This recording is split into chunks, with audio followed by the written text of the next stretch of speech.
Hey everybody, welcome back to BK's Bullets. We're talking the WandaVision finale today.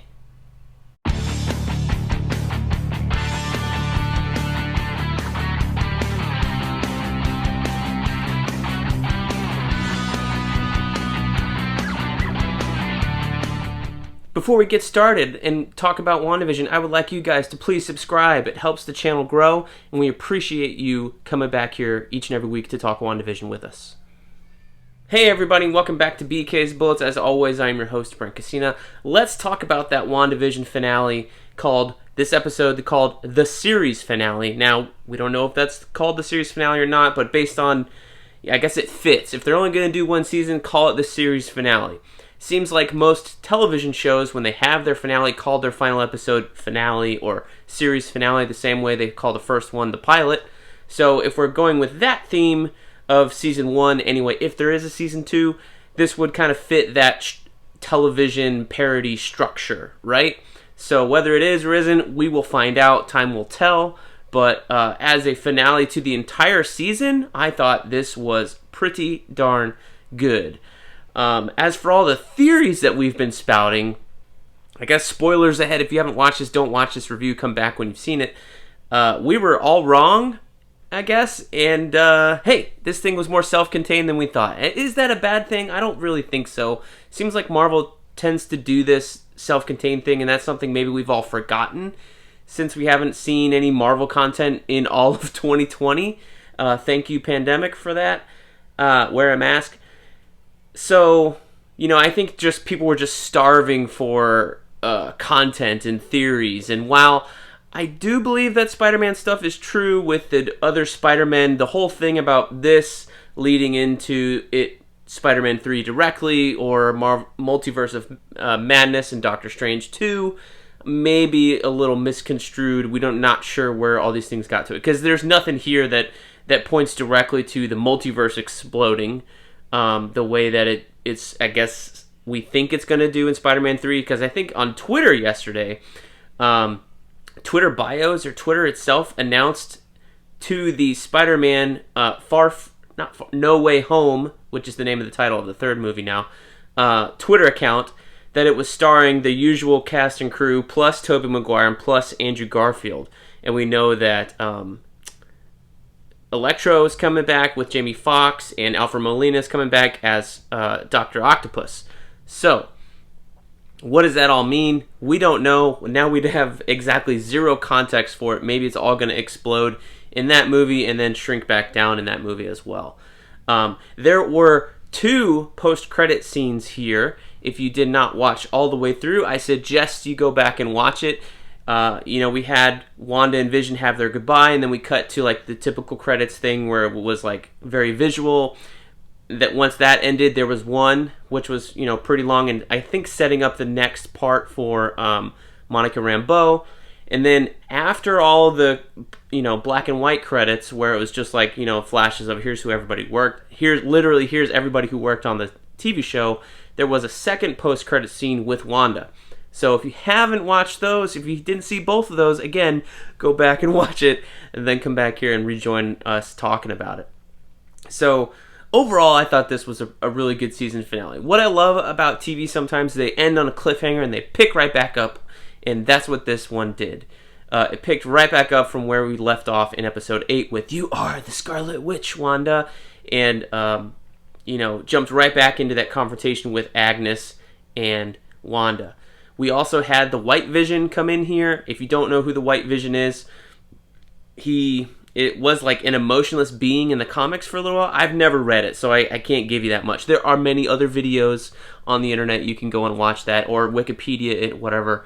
The only memory I have of White Vision in my comics life is playing the Avengers arcade game. The one where the 4 people stand around this big arcade machine.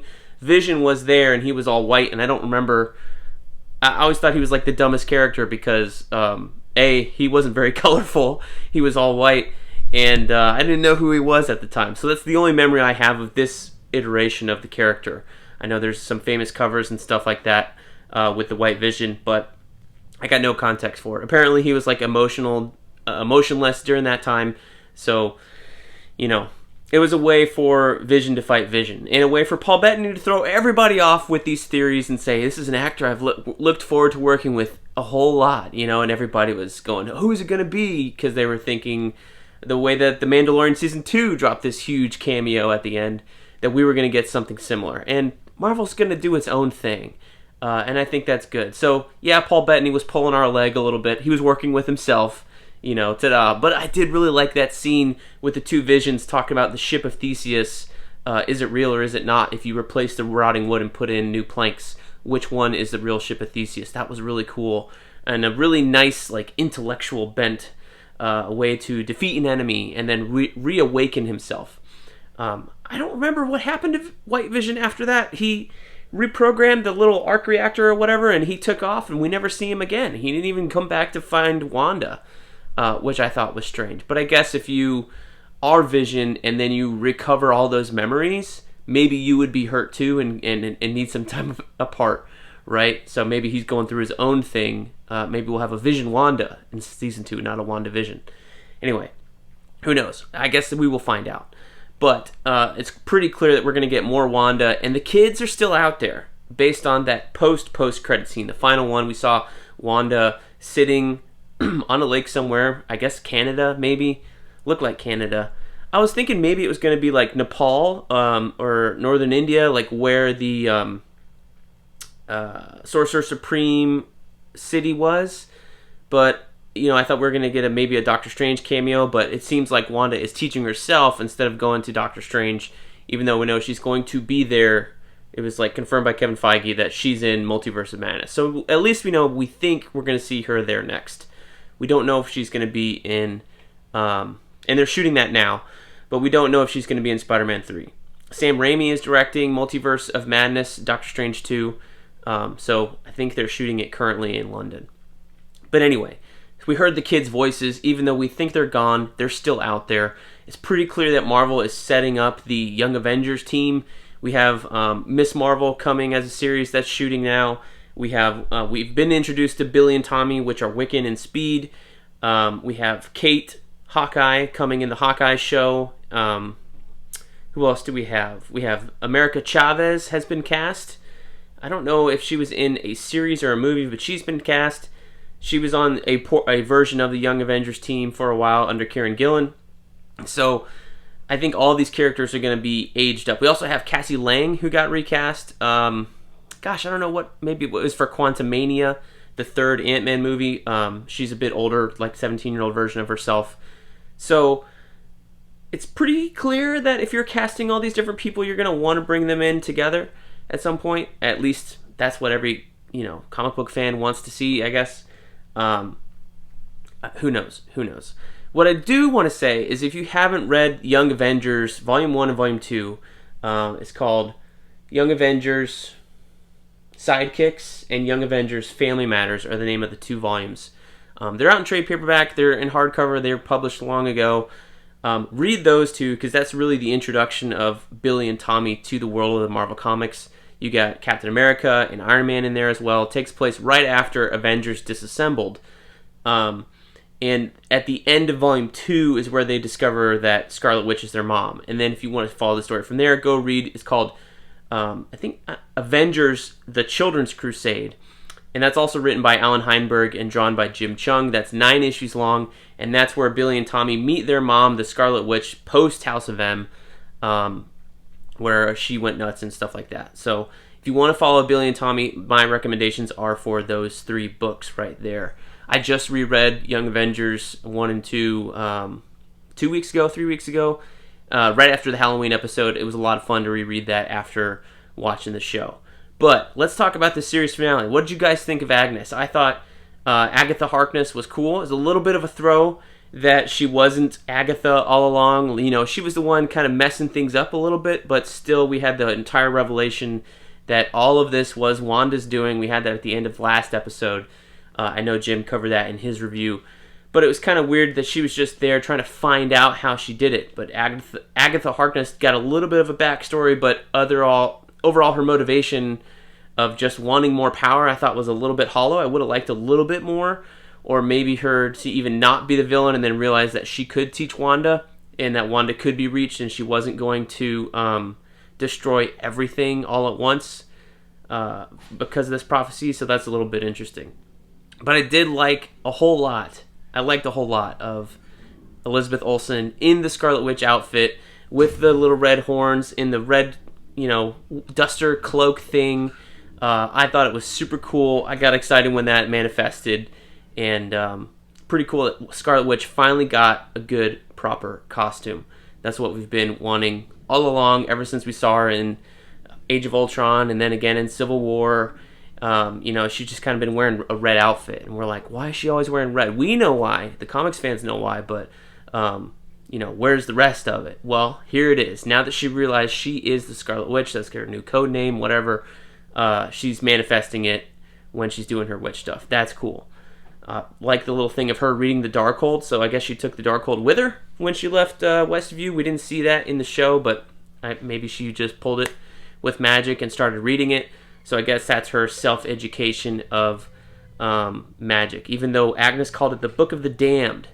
So, I don't know. I'm not that familiar with the Darkhold and stuff in Marvel Comics. Again, there are other places on the internet you can go and search, find out about it.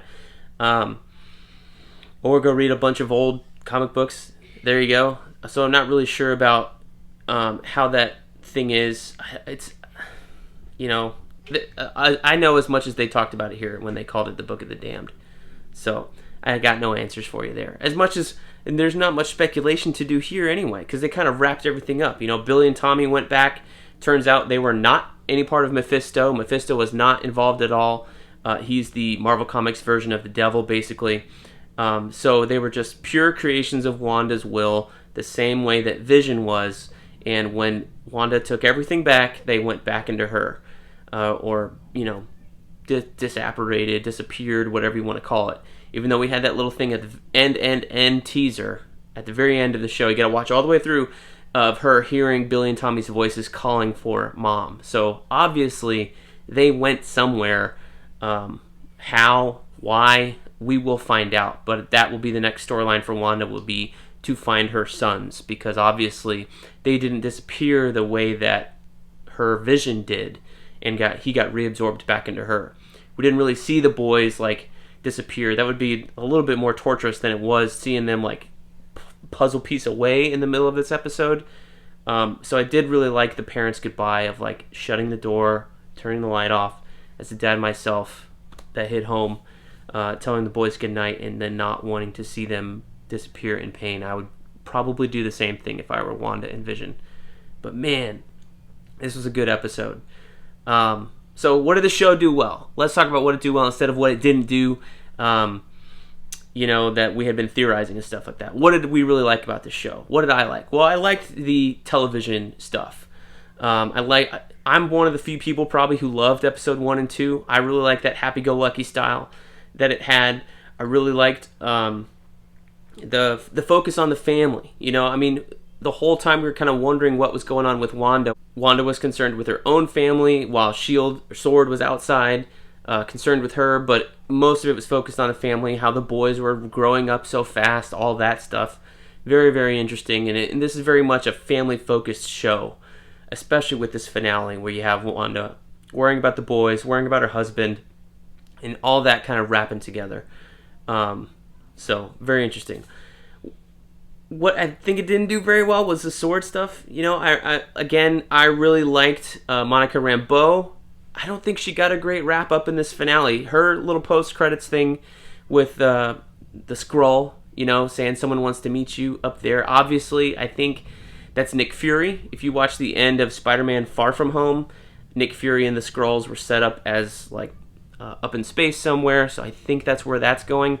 If that leads into Captain Marvel 2 or Secret Invasion, which is the Nick Fury show that they announced in December, I don't know. It depends which comes first, obviously, right? Maybe we'll see little bits of her as these shows keep dropping and we get more of this setup. But for the Skrulls to be known, open, out there, and working with Nick Fury is a really big departure from what the Secret Invasion story was in the books. Whereas in the books, we had no idea the Skrulls were here. at all, pretty much, and had infested. And even there was big reveals where the Skrulls became like some of the heroes, and we did not know. And it turned out they were the heroes for a long, long time, not even just the recent past. So that's a big departure. So that'll be an interesting thing to watch. But I really enjoyed WandaVision. I think it's a good show. I would recommend it to any Marvel fan. Obviously, we will have to keep recommending these shows because they're going to lead into other things the way Marvel has always done, right? So I guess if you're a fan of the Marvel movies, you cannot not have a Disney Plus subscription. You've got to watch all these because it's the way that this set up Wanda, she's going off somewhere else. So if you don't catch this show before she shows up in the next big movie and then you're only watching the movies, you're not going to know what's going on. So that's Marvel, Disney pulling everybody into their ecosystem, getting you that Disney Plus subscription. So there you go. I really like this finale. I think it's a little disappointing that all the theories turn out to be BS. But hey, that's what you get for theorizing, right? And I fed into it a little bit with these reviews, but I also was like purposefully not trying to watch a whole bunch of theory videos or articles and things like that because I knew most of them would turn out to be BS. But I am a little bit disappointed that we didn't get the big explosion or big like boom, here's everything breaking open that I'd been theorizing a little bit.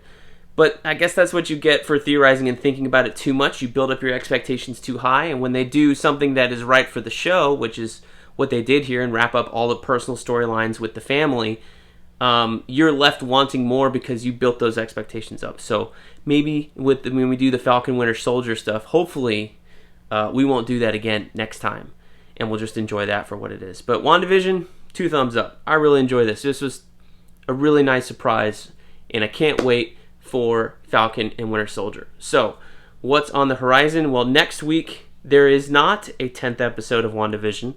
There's some sort, I think it's like a making of WandaVision or something that's dropping. I don't know where it's going to drop exactly in the Disney Plus app, but that is coming next Friday. The Friday after that is the first episode of Falcon and the Winter Soldier. So we will be back here doing weekly reviews here in 2 weeks. We will see you guys next time in the Funny Pages. Don't forget to like, comment, share, subscribe, all that stuff down below.